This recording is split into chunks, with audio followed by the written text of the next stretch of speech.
Bismillah ar-Rahman ar-Rahim. Alhamdulillahi Rabbil Alameen. Wa salatu wa salamu ala ashrafil anbiya wal mursaleen.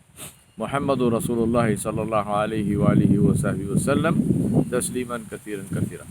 My friends, I am delighted and honored to be invited to be a panel speaker on the KPMG conference on governance in family business.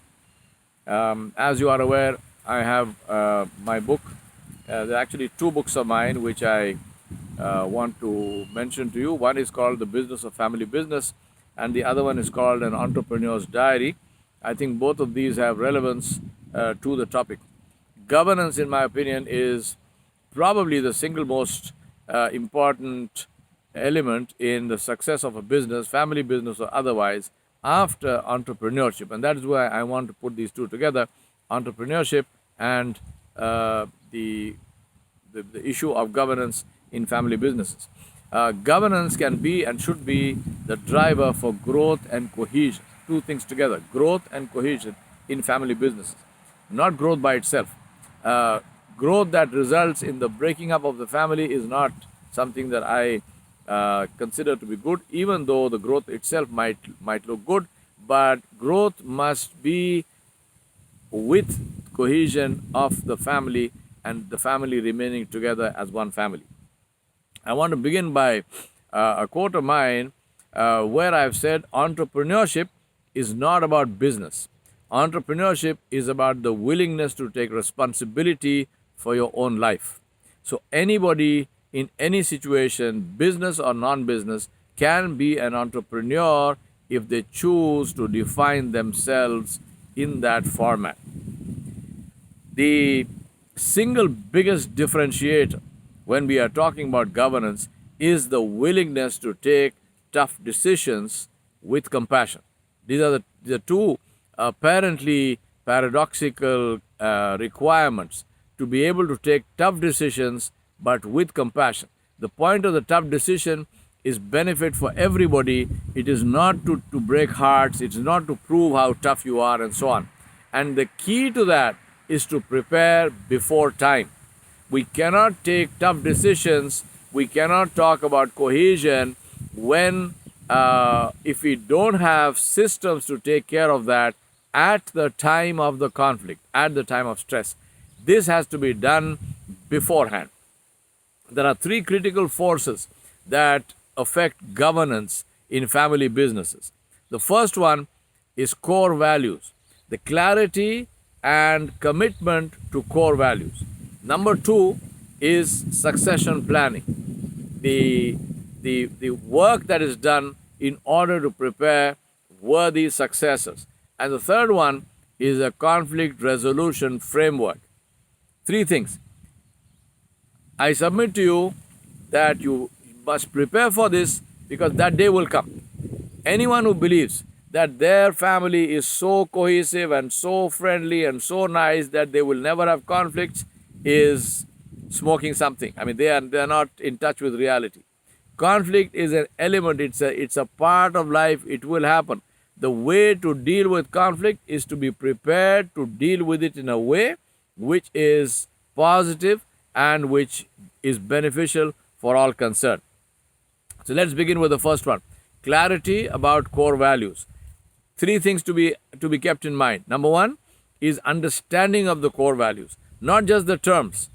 For example, team building or team working might be a core value. Integrity might be a core value. I can tell you, I don't have the time here, but I can tell you discussions that I have facilitated and been a witness to based on integrity and the understanding of integrity, the interpretation of integrity in different business families. And I can tell you, I've seen some differences which left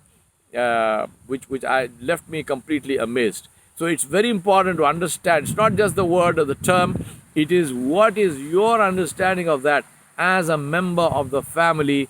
What is the meaning of whatever core value that you told yourself that you subscribe to? So the understanding of the core value, based on that is the commitment to that core value. The commitment, the willingness to live by that core value. And the third one is compassion. Because remember, we are talking about a family. We are not talking about doing blood and gore everywhere in terms of our decisions. We are talking about taking people along. And for that, the thing that I propose is a family constitution. I'm going to give you 3 different tools for 3 different things. The first of them is the family constitution. The family constitution is a document which I have created, which has different headings, which attempts to foresee all issues to do with these things, with understanding and clarity about core values, about commitment, and about dealing with each other compassionately based on your culture, based on your beliefs and your ethics and your values. And this family constitution, I engage with my clients, and we take sometimes a full day, sometimes 2 days, to fill in that constitution according to the understanding of the people concerned. I don't impose anything on the client. The client develops and evolves that, and then they jointly commit to living by that constitution. Because believe me, any constitution, be it a family constitution, be it the constitution of a nation, be it a personal constitution of a person, is only as good as the commitment to live by it. It's not just the word. Number 2, succession planning. I want to go to the bottom line of it first, which is measure current leaders based on their ability to create successors. I repeat that. Measure current leaders based on their ability to create effective, powerful successors. A current leader is only as good as the successor that he or she can create. And what must you do? 2 things that I have suggested in my book, two processes. One is the mentoring network. Identify key mentors for successors. Identify the successors early, and then create that mentoring network where they will be mentored by family members, and in some cases by outsiders, but people who have the ability to tell them what they need to hear, not only what they want to hear. Mentors who have huge credibility and respect in the hearts and minds of the family. Create a mentoring network. Number 2, create a venture capital fund to fund and leverage entrepreneurial energy in the family. There are 2 major reasons why families break up. One is because of incompetent successors. 2, because competent people, especially entrepreneurial people who have the skills, the ability, the ideas, do not get any traction within the family, and then so they leave and they go outside. You don't want that to happen. You want to leverage the beauty and the strength in the family that you have created. Create a venture capital fund. So the first thing, family constitution. The second one is a mentoring network. The third one is a venture capital fund. The fourth one is point number 3 of my 3-point statement about governance, which is resolving of conflicts. If you do not have a conflict resolving or resolution procedure, before a conflict, believe me, at the time of conflict, you cannot create it. So you need to have a conflict resolution and arbitration council. Now, the structure of the council, who should be on it and why should they be on it, and there must be an agreement in the whole family that this person is the right person to be there. 2 major reasons. Number 1 is their ability to be just, their ability to be objective, their ability to be impartial, irrespective of who the contenders are in that conflict. And the second one is their wisdom in being able to come up with good solutions. So who will be on it, and why should those people be on it? And then those people must acquire the skills that they need. And the second one is what will be the process of conflict resolution. This is hugely dependent on the culture of the family, in some cases on their religious beliefs, in terms of their ethics and values. What will be the process by which that conflict will be resolved or will be sought to be resolved? And then, of course, what happens if the conflict is still, if it still remains unresolved? Is there a way of agreeing to disagree and still living together? Or if there is a matter of division, then what must happen?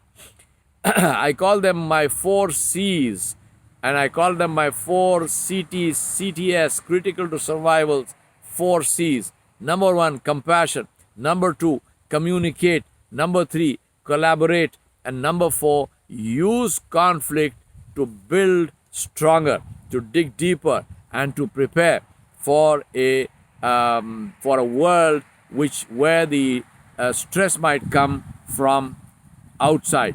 4 things: compassion and kindness being the ruling criterion for every decision.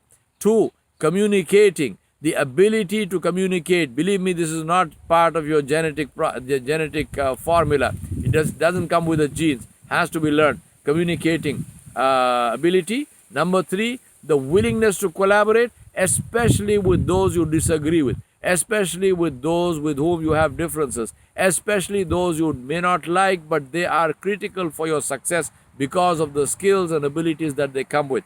And number 4, conflict. The two are related. Collaboration cannot happen without conflict resolution. So having a conflict resolution process and structure in place, which is the conflict resolution and arbitration council. Because I want to end with this. In the end, it's not about you. In the end, it is about what you can do. All that you choose to do or choose not to do defines brand value and character. I wish you all the very best to build great families and great businesses, which are an example for the world to follow in the world of family business. Thank you very much once again for the opportunity. Wassalamu alaikum wa rahmatullahi wa barakatuh.